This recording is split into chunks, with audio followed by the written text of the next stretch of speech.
สวัสดีครับท่านผู้ชมพบกับรายการวัดไฝหินเพื่อชีวิตคำว่าชีวิตคือความเป็นอยู่ชีวิตของแต่ละคนนั้นแน่นอนที่จะพัฒนาเจริญก้าวหน้าได้เนี่ยต้องขึ้นกับหลายสิ่งหลายอย่างขึ้นอยู่กับอาหารเกี่ยวกับปัจจัยสี่เกี่ยวกับสิ่งเรื่องของการเมืองเศรษฐกิจสังคมและสิ่งแวดล้อมซึ่งณวันนี้เนี่ยรายการวัดไฟหินเพื่อสังคมตอนหลังนี้ก็พูดถึงเรื่องเกี่ยวกับว่าจะพัฒนาประเทศให้เจริญก้าวหน้าอย่างไร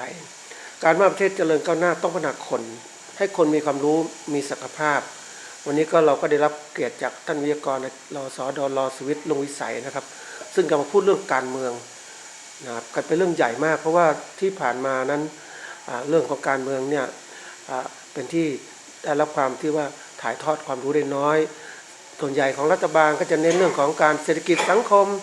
เป็นแผนมาเศรษฐกิจที่ผ่านมาแต่ไม่มีแผนพัฒนาเรื่องการเมืองเพราะฉะนั้นวันนี้จะท่านผู้ชมจะได้รับฟังความคิดของอาจารย์สวิทย์นุ้ยใสนะครับซึ่งอาจารย์เป็นข้าราชการบำนาญของมหาวิทยาลัยเชียงใหม่นะครับเชิญอาจารย์ครับ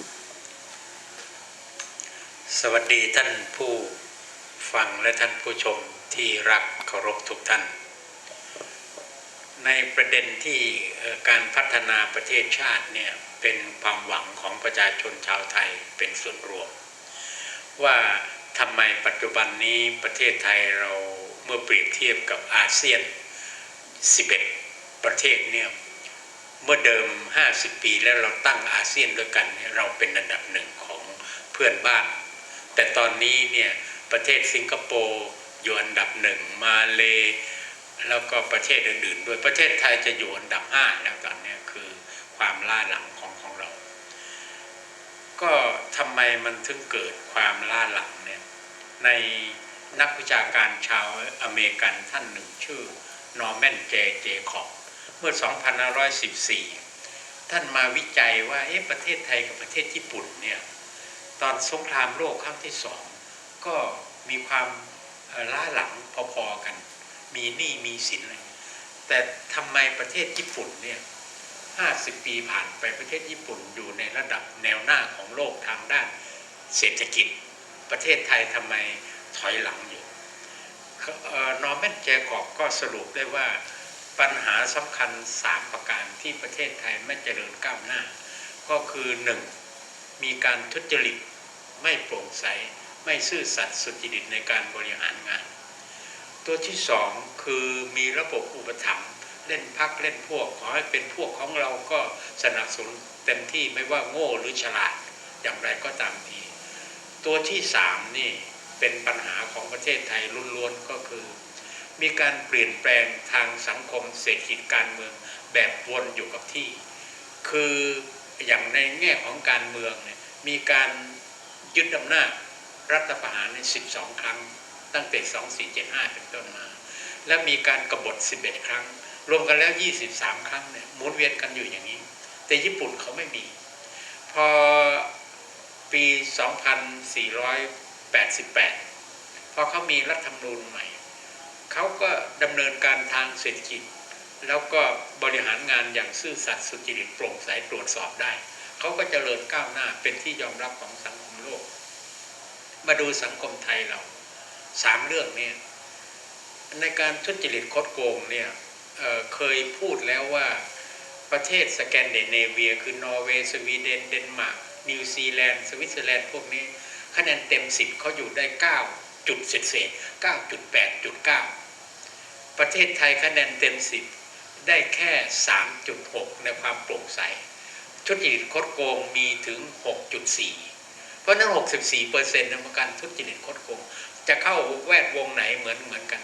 รัฐบาลชุดนี้บริหารมา5ปีเศษแล้ว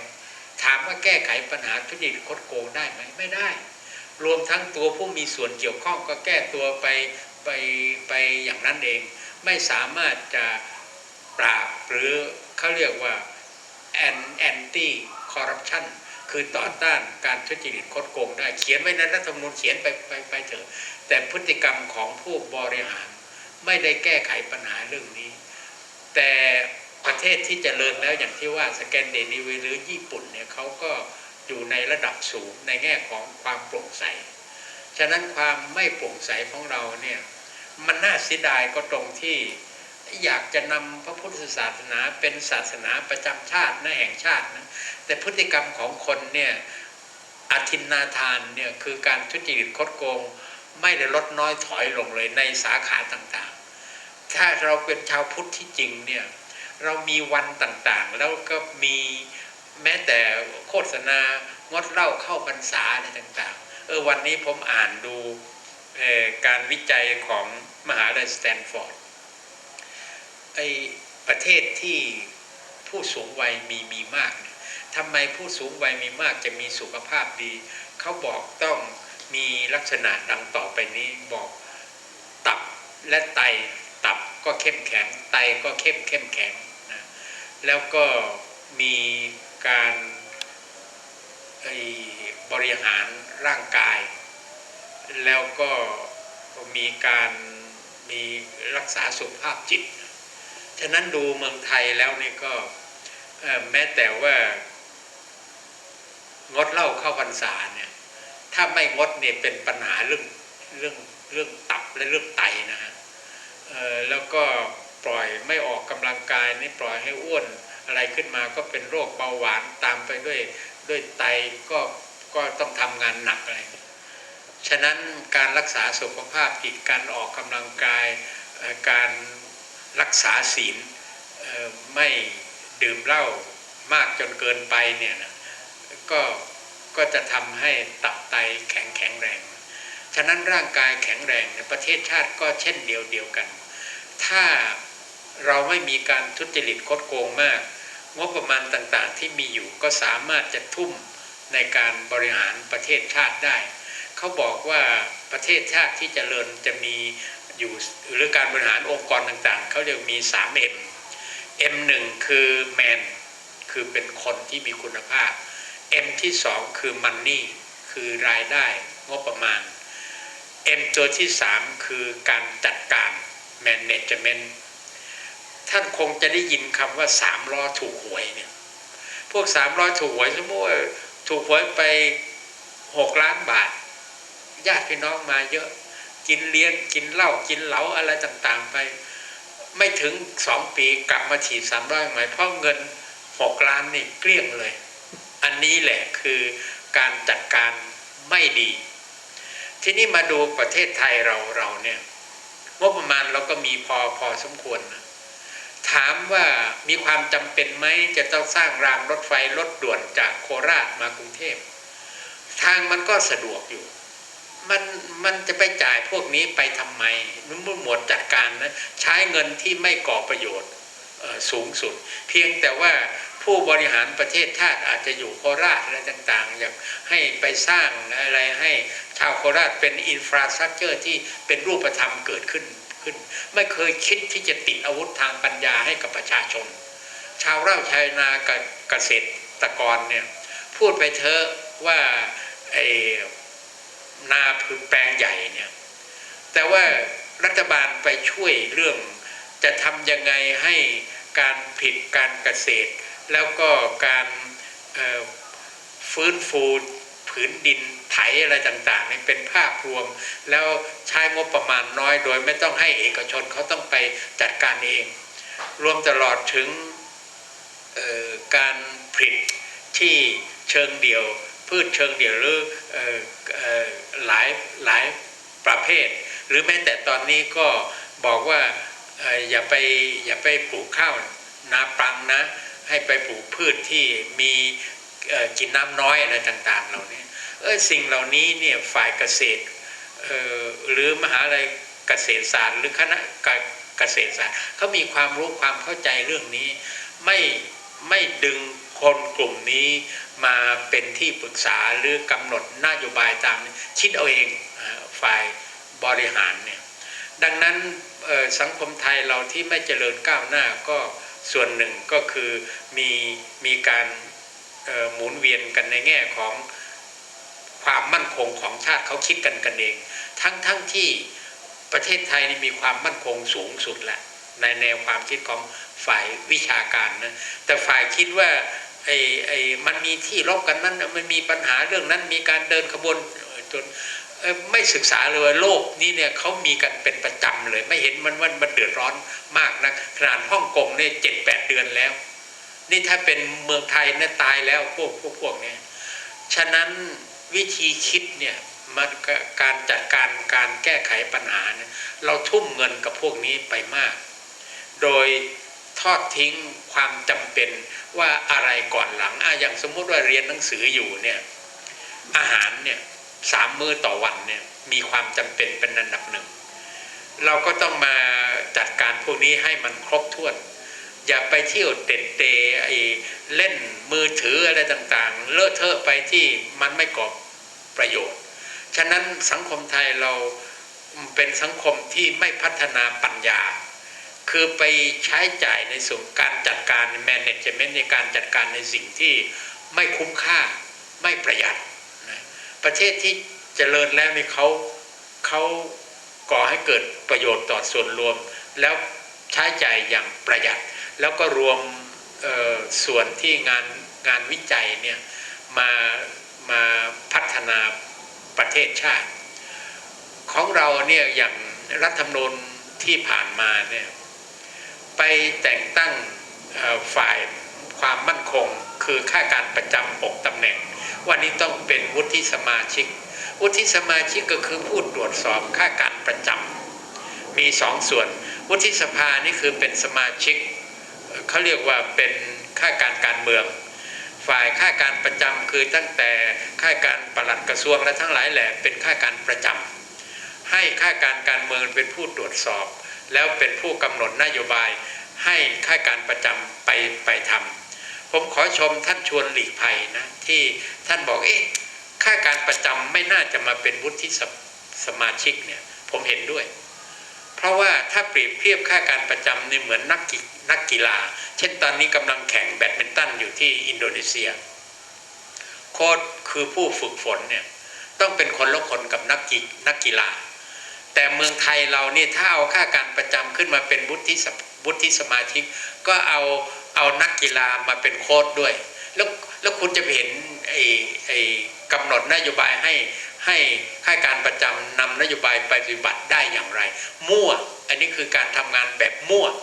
ไม่มีประเทศไหนที่เขาทำกันแต่ว่าการแต่งตั้งอย่างนี้มันไม่หมายความว่าเพียงแต่เป็นตำแหน่งเท่านั้นมันมีเงินเดือนด้วยแล้วกินหลายตำแหน่งแม่น้ำ5 สายก็กินทั้ง5 สายแล้วคนยากจนก็จนไปทำไมไม่กำหนดอย่างต่างประเทศเนี่ยนะอย่างอิสราเอลเนี่ยเขาห้ามนายกรัฐมนตรีรับค่าตอบแทนส่วนอื่นมา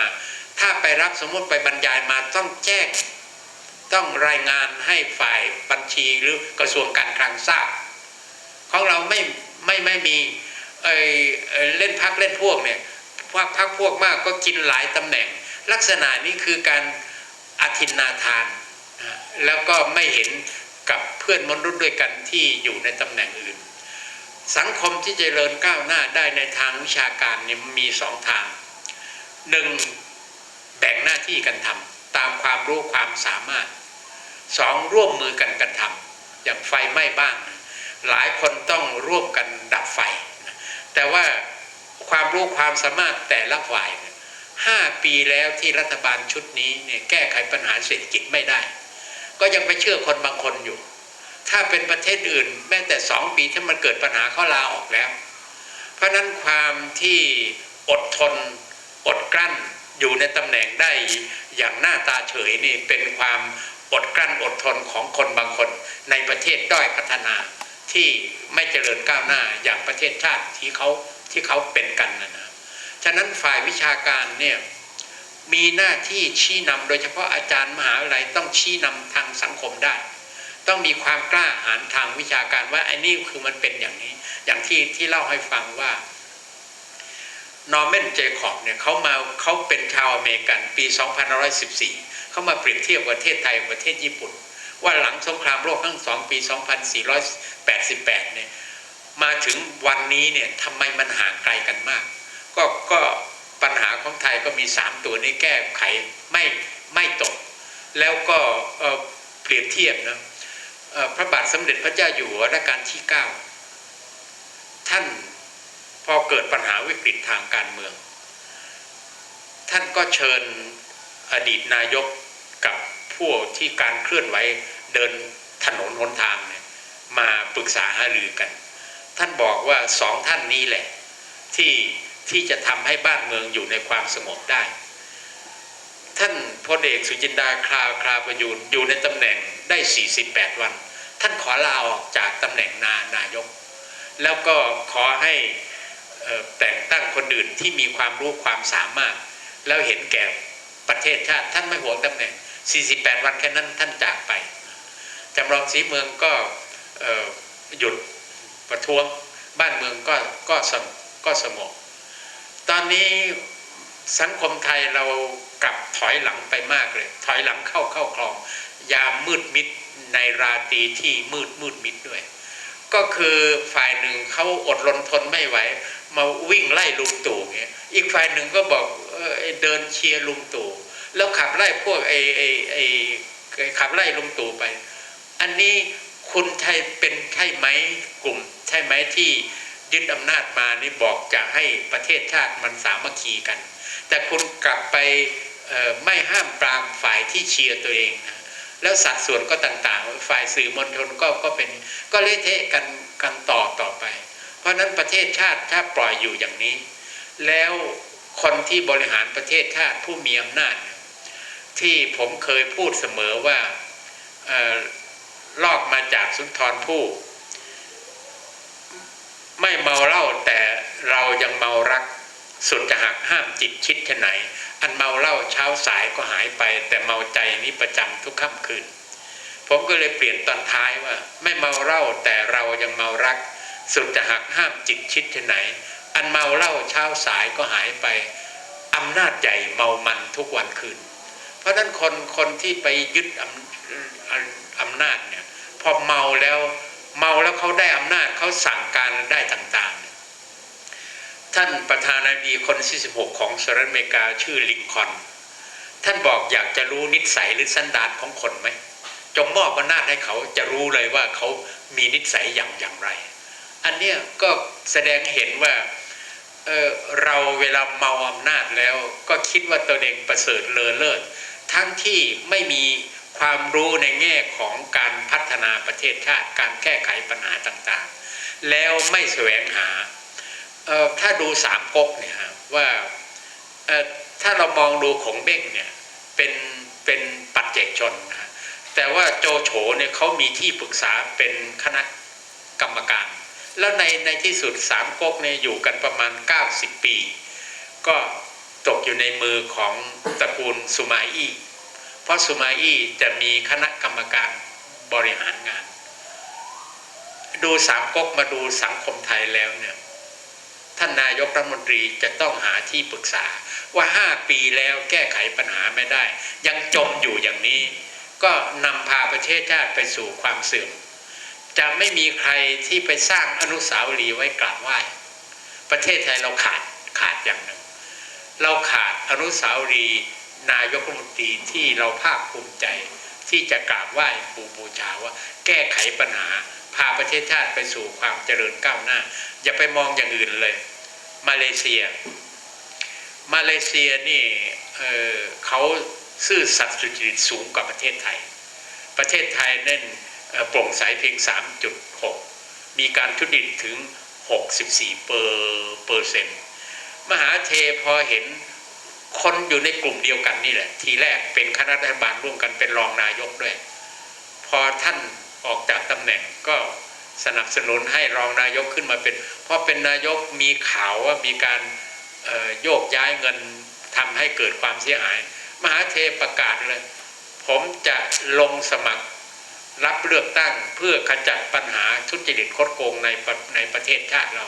ท่านอายุ92แล้วท่านได้รับเลือกตั้งหวนกลับขึ้นมาแล้วท่านบอกเลยนะผมจะอยู่2 ปีนี่คนบางคนไม่กำหนดเลยมีแผนการเนี่ยหลายปีนะข้างหน้าอันนี้เราไม่ได้รักชาติจริงเราอยู่ในความโมหะจริงอันนี้เป็นเรื่องที่การเมืองจะต้องนำ การเมืองนี้จะต้องนำการทหารการเมืองจะต้องหาทางแก้ไขปัญหาเศรษฐกิจสังคมที่เป็นอยู่ปัจจุบันถ้ารู้ว่าศักยภาพของตนเองไม่มีความรู้ความสามารถเต็มๆนั้น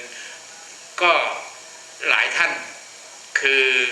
ท่านพลเอกเปรมติณสุรานนท์ท่านก็บอกว่าผมพอแล้วท่านก็จากไปท่านสุจินดาคลาประยูน48 วันท่านก็ไม่สามารถจะดูแลประเทศชาติท่านนั้นก็จากไปคนบางคนนั้นเมื่อผ่านมาแล้วเนี่ยท่านไม่สามารถจะแก้ไขปัญหาถึงเวลาแล้วหรือยังที่ท่านจะอำลาประเทศชาติแล้วให้คนอื่นที่เขามีศักยภาพที่พูดนี้ไม่ได้ขับไล่สายส่งใครนะแต่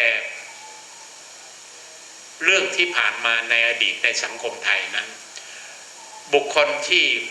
ลงอย่างสง่างามนั้นเขาลงในขณะที่ควรจะลงแต่นี่ใจดื้อรั้นดันทุรังอยู่ต่อไปนี่เป็นเรื่องที่จะเป็นอันตรายหรือไม่เป็นความเสียหายแก่ตัวท่านเองมากอำนาจนั้นมันเวลาเรามีแล้วนะมีแต่คนพวกประจบสอพลเท่านั้นที่ยกย่องบูชาแต่คนที่หวังดีต่อประเทศชาติเขาติเพื่อก่อไม่ได้ติเพื่อทำลายคนทุกคนมีศักยภาพของตนเองถ้ารู้ว่าศักยภาพมีแค่นี้แล้วประเทศชาติให้เวลาเป็นปีๆแล้วยังแก้ไขปัญหาไม่ได้ยิ่งหนักขึ้นมาอีกทุกทีเนี่ยมันต้องถึงเวลาที่ป๋าเปรมพูดว่าผมพอแล้วก็ลาพี่น้องลงจากวีทีไปเราจะให้คนหนึ่งเข้ามาแก้ไขปัญหาบ้านเมืองประเทศชาติก็จะเดินก้าวหน้าได้อย่าไปห่วงว่าจะไม่มีคนมาทดแทนอย่าไปห่วงว่าจะไม่มีใครที่มาแก้ไขอย่าไปหวงชาติไว้เฉพาะตนเองชาตินั้นเป็นที่รักของประชาชนชาวไทยพลเมืองไทยทั้งนั้นถ้าไม่มีคนที่ไม่มีความสามารถจะแก้ไขปัญหาคนมีความสามารถเขามีโปรดให้โอกาสเขาแล้วก็ก้าวลงก็จะทำให้ประเทศชาติเราเจริญก้าวหน้าได้ขอบคุณมากครับสวัสดีครับ